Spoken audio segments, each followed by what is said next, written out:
Captain Hoff here. Did you know that scientists are now trying to grow human organs, transgenic organs, in pigs? What they want to be able to do is, if somebody needs a liver transplant or a lung transplant or a kidney transplant, they don't have to stay on a waiting list. And trust me, there are a lot of people on waiting lists for organ transplants. There are over 115,000 people in the United States alone, and 35 people on average die every day in the United States waiting for an organ transplant. Worldwide, it's an even bigger problem. So scientists want to grow organs in pigs and transplant them into humans. Is this a good idea? It's a great idea if you're on an organ waiting list and the choice is between getting a pig heart or a pig kidney or dying. You would take the pig kidney. The problem is, this is tough. It's not easy. What they do is they take an embryo from a pig and they actually inject into it human stem cells. And those stem cells allow the pig to create organs that combine both human DNA, human cells, and pig cells. Why do they do this? Because transplanting an organ from any one being into another living being is really hard. The immune system immediately starts to attack it. Even human transplants, from a human to a human, those organs are often rejected. And a lot of times they don't last that long because they're continually under attack. So if they are going to transplant organs from another species, let's say a pig, into a human, they have to make sure that they have enough human cells so they won't be rejected. Now, these beasts that combine human cells and animal cells are called chimeras. Chimera comes from the ancient Greek term that means it was a monster that combined different parts of different animals. And it grew to include any creature, mythological creature or fantasy creature that combines, like a centaur, the body of a man, the body of a horse, and the torso and head and arms of a man, or a sphinx, or a pegasus, or a griffin. All of these are chimeras. But in the way it's being used now by scientists is to describe these organisms, these pigs that combine human DNA and pig DNA. Now, they're not just limiting this to pigs. They are actually working on sheep too, because pigs contain a retrovirus in their DNA that can actually infect humans. So they are out there working on sheep, which might be a better vehicle for growing human organs.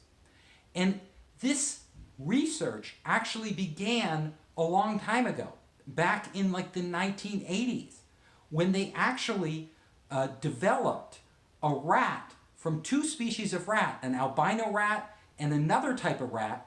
And when they combined them, they could see the fur of the rat combined both traits, the albino white traits and kind of the tawny brown traits of the other rat. They went on from this experiment and they created a geep. What's a geep? It's a goat and a sheep. And the sheep parts of its body, the sheep cells, actually have wool on them. But it's like a patchwork, a mosaic of sheep cells and goat cells, the animal that was born. And the goat cells actually have hair on them. So these chimera, these transgenic chimera, are out there. We are making them. Why are they so important? Well, not just for organ transplants, but they can also be used for research.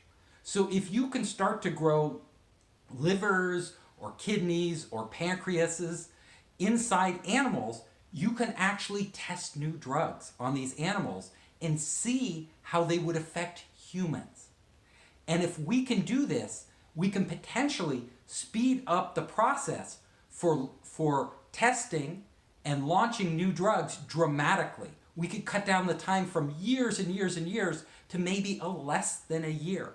And as you know, the pharmaceutical industry spends billions every time they want to get a drug into the market. And many of those fail.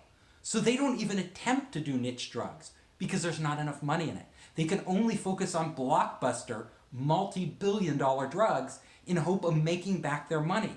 By doing this type of research, you would broaden the spectrum of the type of drugs that pharmaceutical companies would be incentivized to invest in developing. And that could mean a cure to a lot of disease. It would speed up the process, allow for more different drugs, allow for more accurate testing, and you don't have to do it on human beings or primates. Now, the downside, as you can imagine, is what if you start combining human and animal DNA? Where does it end? It's a slippery slope. Like you could make, for example, a pig and its brain has human cells. Well, what if you increase the amount of human cells? Well, that would be good for research because we could start to find out more and more how the human brain works. And we could start to tackle diseases like Parkinson's disease and Alzheimer's disease and Huntington's disease on this pig. We could do experiments with drugs and other things. But the scary part is that at what point does this pig actually become more human than they are pig?